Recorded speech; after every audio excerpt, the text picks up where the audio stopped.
हर हर महादेव। कल्पना कीजिए, सुबह ब्रह्म मुहूर्त में आप स्नान करते हैं, पूरे श्रद्धा भाव से शिव मंदिर जाते हैं, तांबे के लोटे से भगवान भोलेनाथ का जलाभिषेक भी करते हैं, बेलपत्र अर्पित करते हैं, ओम नमः शिवाय का जप भी करते हैं और मन ही मन अपने परिवार की सुख समृद्धि की प्रार्थना करते हैं। लेकिन घर लौटने के बाद अनजाने में आप ऐसा भोजन कर लेते हैं जिससे जुड़े कुछ परंपरागत निषेध हमारे धर्म ग्रंथों और लोक मान्यताओं में बताए गए हैं। तब मन में एक प्रश्न उठता है, क्या केवल पूजा करना ही पर्याप्त है या सावन में हमारा खान पान आचरण भी उतना ही महत्वपूर्ण है? तो यही जानेंगे आज की इस विशेष वीडियो में। तो नमस्कार भक्तों, आप सभी का हमारे चैनल पर हार्दिक स्वागत है। आज का यह वीडियो केवल क्या खाना है और क्या नहीं बताने के लिए नहीं है, बल्कि सावन के वास्तविक महत्व को समझाने के लिए भी है। आज हम जानेंगे सावन 2026 में किन सब्जियों से परंपरागत रूप से परहेज करने की सलाह दी जाती है और क्यों, व्रत में क्या खाना उचित माना जाता है, शिवलिंग पर कौन सी वस्तुएं अर्पित करनी चाहिए और किन से बचना चाहिए, और अंत में जानेंगे कुछ ऐसे सरल नियम जिन्हें अपनाकर आप पूरे श्रावण को अधिक से अधिक सात्विक और अनुशासित बना सकते हैं। इसीलिए वीडियो को अंत तक अवश्य देखें, क्योंकि कई बार अधूरी जानकारी भ्रम पैदा कर देती है। अब बात करते हैं सावन सोमवार की। इस बार सावन सोमवार 24 अगस्त 2026 को अंतिम सावन सोमवार है। यदि आपके परिवार में कोई सावन सोमवार का व्रत रखता है तो इस तिथि को भी याद रखिएगा। आखिर सावन इतना विशेष क्यों माना जाता है? बारिश की पहली फुहार, मिट्टी की सौंधी खुशबू, मंदिरों में गूंजता हर हर महादेव, कांवड़ियों की भक्ति और चारों ओर फैली हरियाली। सावन केवल कैलेंडर का एक महीना नहीं, बल्कि भक्ति, संयम, सेवा, आत्मशुद्धि का पर्व है। इसीलिए हमारे ऋषि मुनियों ने केवल पूजा का ही नहीं, बल्कि भोजन, व्यवहार और दिनचर्या का भी विशेष महत्व बताया है। पुराने संत कहा करते थे, जैसा अन्न वैसा मन, यानी यदि भोजन सात्विक होगा तो मन भी शांत रहेगा और भगवान के ध्यान में आसानी होगी। यही कारण है कि सावन में अनेक परिवार कुछ विशेष खाद्य पदार्थों से परहेज करते हैं। लेकिन क्या सचमुच ऐसी 3 सब्जियां हैं जिन्हें सावन में नहीं खाना चाहिए? क्या इसके पीछे केवल धार्मिक कारण है या स्वास्थ्य से जुड़े कारण भी? और क्या इन बातों का उल्लेख केवल लोक परंपराओं से में मिलता है या इनके पीछे व्यवहारिक सोच भी है? हमारे बुजुर्ग एक बात अक्सर कहा करते थे, धर्म केवल पूजा पाठ का नाम नहीं है, धर्म सही समय पर सही आचरण अपनाने का भी नाम है। यही कारण है कि सावन के महीने में खान पान को लेकर भी कुछ विशेष नियम बताए गए हैं। लेकिन यहाँ एक बात सबसे पहले स्पष्ट कर दें, इन नियमों का पालन श्रद्धा और परंपरा के आधार पर किया जाता है। हर परिवार की परंपरा अलग हो सकती है। यदि किसी को स्वास्थ्य संबंधी विशेष आवश्यकता हो तो डॉक्टर की सलाह को प्राथमिकता देना अनिवार्य है। अब आइए जानते हैं वे 3 चीजें जिन्हें सावन में कई परिवार परंपरागत रूप से परहेज करते हैं। पहली सब्जी बैगन। जरा एक दृश्य की कल्पना कीजिए, बरसात का मौसम है, खेतों में नमी है, हर तरफ हरियाली है, लेकिन इसी मौसम में छोटे छोटे कीड़े और सूक्ष्म जीव भी सबसे अधिक सक्रिय हो जाते हैं। इसी कारण पुराने समय के लोग सावन में बैगन खाने से बचने की सलाह देते हैं। धार्मिक परंपरा में कई स्थानों पर बैगन को सावन और कुछ विशेष तिथियों में वर्जित माना जाता है। वहीं व्यवहारिक दृष्टि से भी बरसात के मौसम में बैगन में कीट लगने की संभावना अधिक मानी जाती है। आज के समय में यदि बैगन का उपयोग करें तो उसे अच्छी तरह धोकर और जांचकर ही पकाना उचित है। इसीलिए अनेक शिव भक्त पूरे श्रावण में बैगन का सेवन नहीं करते। दूसरा, अब बात करते हैं पत्तेदार सब्जी जैसे कि पालक, मेथी, बथुआ और अन्य पत्तेदार सब्जियों की। आपने देखा होगा बरसात में इनकी पत्तियों पर छोटे छोटे कीड़े, अंडे या फफूंद लग जाना आम बात है। पुराने समय में आधुनिक सफाई की सुविधाएं नहीं थीं, इसीलिए ऋषियों और वैद्यों ने वर्षा ऋतु में पत्तेदार सब्जियां कम खाने की सलाह दी ताकि स्वास्थ्य सुरक्षित रहे। धार्मिक दृष्टि से भी इसे अहिंसा से जोड़ा गया है, क्योंकि सूक्ष्म जीवों की रक्षा का भाव भारतीय संस्कृति का महत्वपूर्ण हिस्सा रहा है। यही कारण है कि अनेक परिवार सावन के महीने में पत्तेदार साग से परहेज करते हैं। और तीसरी बात प्याज और लहसुन का। अब आते हैं इस विषय पर जिस पर सबसे अधिक चर्चा होती है, प्याज और लहसुन। सनातन परंपरा में इन्हें सामान्य भोजन का हिस्सा माना जाता है, लेकिन व्रत, पूजा और सात्विक साधना के समय कई लोग इनसे परहेज करते हैं। क्यों? क्योंकि योग और आयुर्वेद की कुछ परंपराओं में इन्हें तामसिक या राजसिक प्रवृत्ति बढ़ाने वाला माना गया है। इसी कारण कई साधक सावन, नवरात्र, अन्य व्रतों के दौरान इनका सेवन नहीं करते। यदि आपके घर में कोई सावन सोमवार का व्रत रख रहा हो तो उसे उस दिन पूरे परिवार का सात्विक भोजन करना एक सुंदर पारिवारिक परंपरा बन सकती है। लेकिन सबसे महत्वपूर्ण बात है, ध्यान रखिए, यदि कोई व्यक्ति बैगन, पालक या प्याज लहसुन खा ले तो इसका अर्थ यह नहीं कि भगवान उससे रुष्ट हो गए हैं। भगवान सिर्फ भाव के भूखे हैं, भय के नहीं। सावन का उद्देश्य डर पैदा करना नहीं, बल्कि जीवन में संयम, पवित्रता और अनुशासन लाना है। यदि आप श्रद्धा से सात्विक भोजन करते हैं, किसी का अपमान नहीं करते हैं, माता पिता का सम्मान करते हैं, जरूरतमंदों की सहायता करते हैं और ओम नमः शिवाय का स्मरण करते हैं, तो यही शिव शक्ति का वास्तविक मार्ग है। लेकिन सावन सोमवार का व्रत रखने वालों के मन में एक और बड़ा प्रश्न आता है, व्रत में क्या खाएं? क्या सेंधा नमक लेना चाहिए? क्या दूध पी सकते हैं? फलाहार कैसे करें? और कौन सी छोटी छोटी गलतियां अनजाने में व्रत को कठिन बना देती हैं।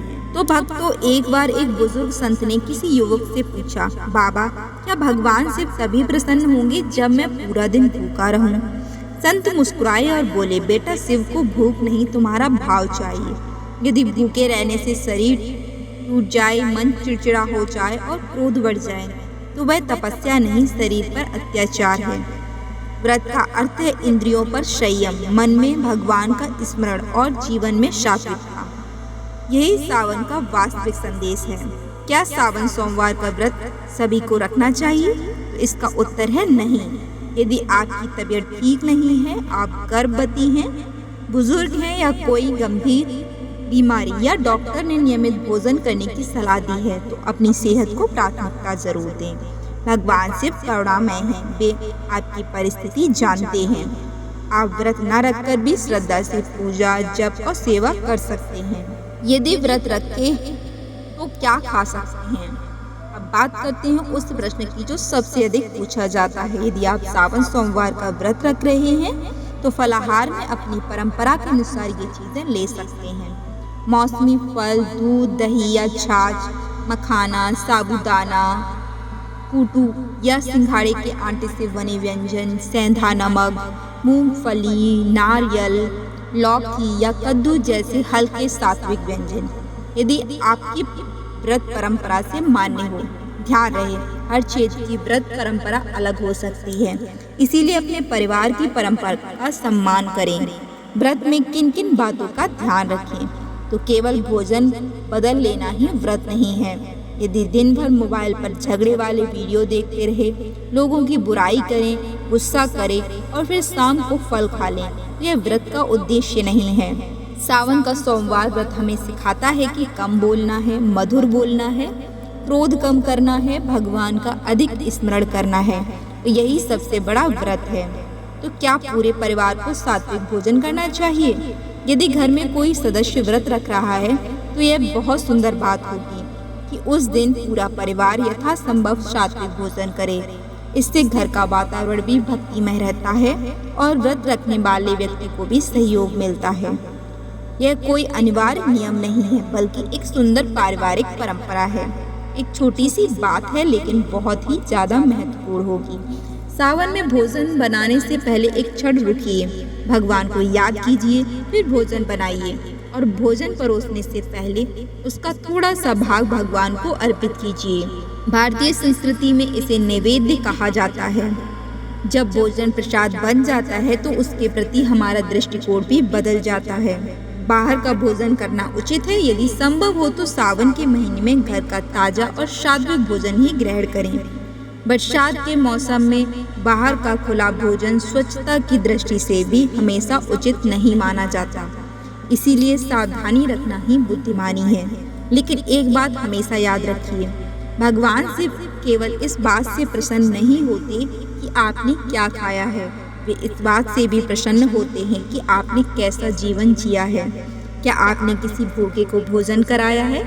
क्या आपने किसी व्यक्ति का मन रखा है? क्या आपने माता पिता का सम्मान किया है? क्या आपने किसी से कठोर शब्द कहने के समय अपने आप को रोका है?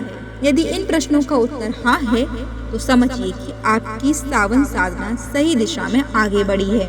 लेकिन सावन में केवल भोजन ही महत्वपूर्ण नहीं होता।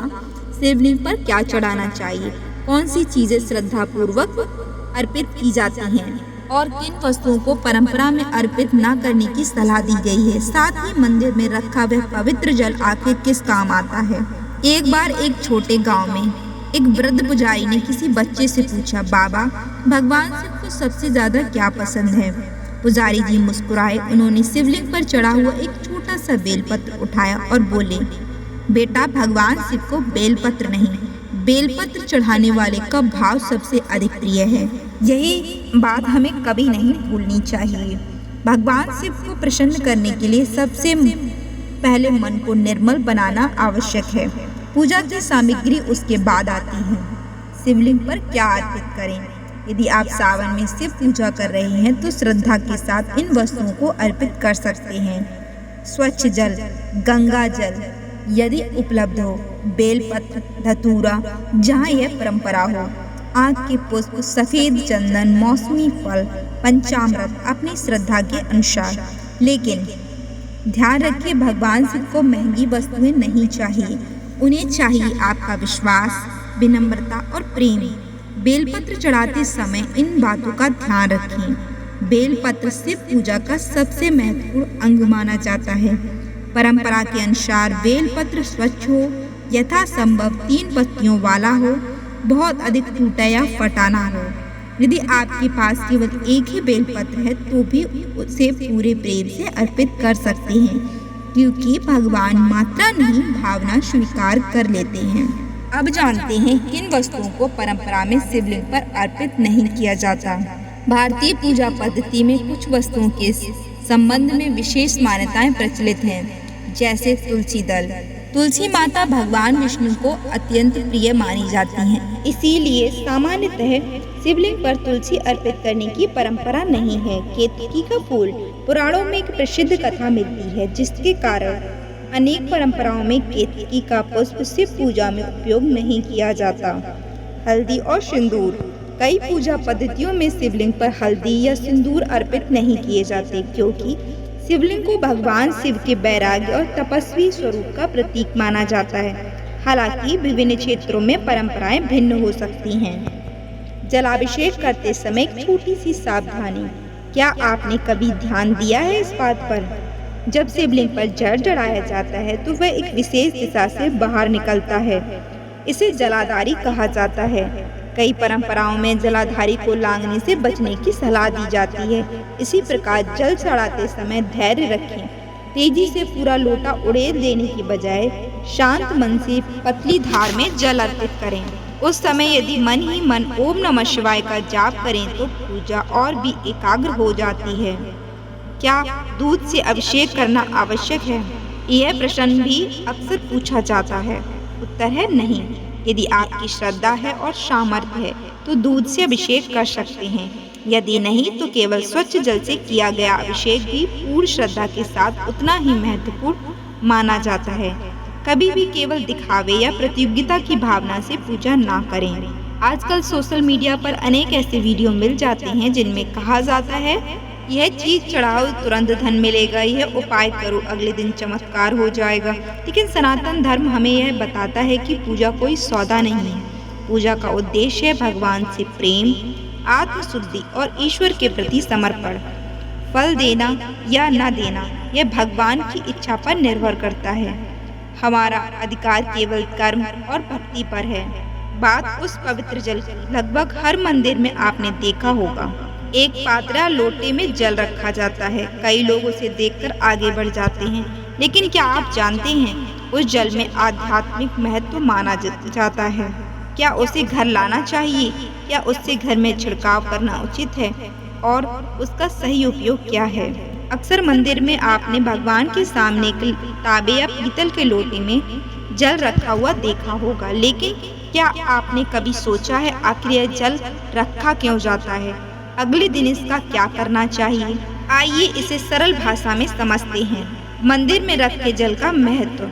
सनातन परंपरा में जल को केवल एक द्रव्य नहीं बल्कि पवित्रता और जीवन का प्रतीक माना जाता है। पूजा के समय जब मंत्रोपचार, आरती और प्रार्थना होती है तो श्रद्धालु इस जल को भी पूजा का एक अंग मानते हैं। अगले दिन इस जल का सम्मान पूर्वक उपयोग किया जाता है, जैसे घर में हल्का सा छिड़काव करना, यदि परंपरा हो तो थोड़ा सा चरणामृत की भावना से ग्रहण करना या फिर किसी पौधे की जड़ में अर्पित करना। सबसे महत्वपूर्ण बात, इस जल का कभी भी अनादर ना करें। सावन में सबसे बड़ा उपाय क्या करें? लोग पूछते हैं ऐसा कौन सा उपाय है जिससे भगवान शिव शीघ्र प्रसन्न हो जाते हैं? तो भक्तों, यदि सच पूछा जाए तो इसका उत्तर बहुत सरल है। किसी भूखे को भोजन करा दीजिए, किसी प्यासे को पानी पिला दीजिए, किसी दुखी व्यक्ति के चेहरे पर मुस्कान ला दीजिए। यही सबसे बड़ा रुद्राभिषेक है, यही सबसे बड़ी पूजा है। यदि आर्थिक परेशानी चल रही है तो सावन के प्रत्येक सोमवार प्रातः स्नान करके भगवान शिव का जलाभिषेक करें। ओम नमः शिवाय मंत्र का यथाशक्ति जप करें। अपनी आय के अनुसार दान करें। दान कभी प्रदर्शन के लिए नहीं, सेवा भाव से करें। याद रखिए, दान की तस्वीर नहीं, दान की भावना भगवान तक पहुंचती है। विवाह में विलम्ब हो रहा हो तो अनेक परिवार इस विषय को लेकर भी चिंतित रहते हैं। ऐसी स्थिति में श्रद्धा के साथ भगवान शिव और माता पार्वती की संयुक्त पूजा करें।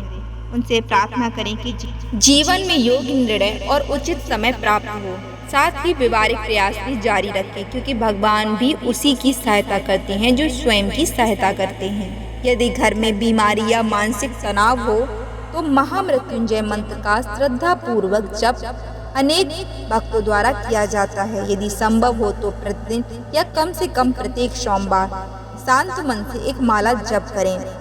मंत्र जप मन को स्थिर करने और आध्यात्मिक बल बढ़ाने का एक सुंदर माध्यम बन सकता है। यदि घरों में कोई गंभीर रोगी है तो उसकी चिकित्सा अवश्य जारी रखें। भक्ति और उपचार दोनों साथ साथ चलें, यही उचित मार्ग है। सावन की 5 बातें जिन्हें कभी मत भूलिए। यदि आपको पूरी वीडियो में कही गई सभी बातें याद ना रहें तो केवल ये 5 बातें अवश्य ध्यान रखें। पहली बात, प्रतिदिन श्रद्धा से भगवान शिव का स्मरण करें। दूसरी बात, जहाँ तक संभव हो सात्विक भोजन अपनाएं। तीसरी बात, माता पिता, गुरु और बड़े बुजुर्गों का सम्मान करें। चौथी बात, किसी भी जीव को अनावश्यक कष्ट ना दें। और 5वीं सबसे महत्वपूर्ण बात, हर परिस्थिति में भगवान शिव पर विश्वास रखें। भक्तों, सावन केवल कैलेंडर का नहीं महीना है, यह स्वयं को बदलने का अवसर है, क्रोध को छोड़ने का अवसर है, अहंकार को त्यागने का अवसर है, क्षमा करना सीखने का अवसर है और सबसे बढ़कर महादेव के चरणों में अपने मन को समर्पित करने का अवसर है। यदि इस पूरे महीने में आपने केवल एक बुरी आदत भी छोड़ दी, किसी एक जरूरतमंद की मदद कर दी और प्रतिदिन कुछ मिनट ओम नमः शिवाय का स्मरण कर लिया तो समझिए आपका सावन सफल हो गया।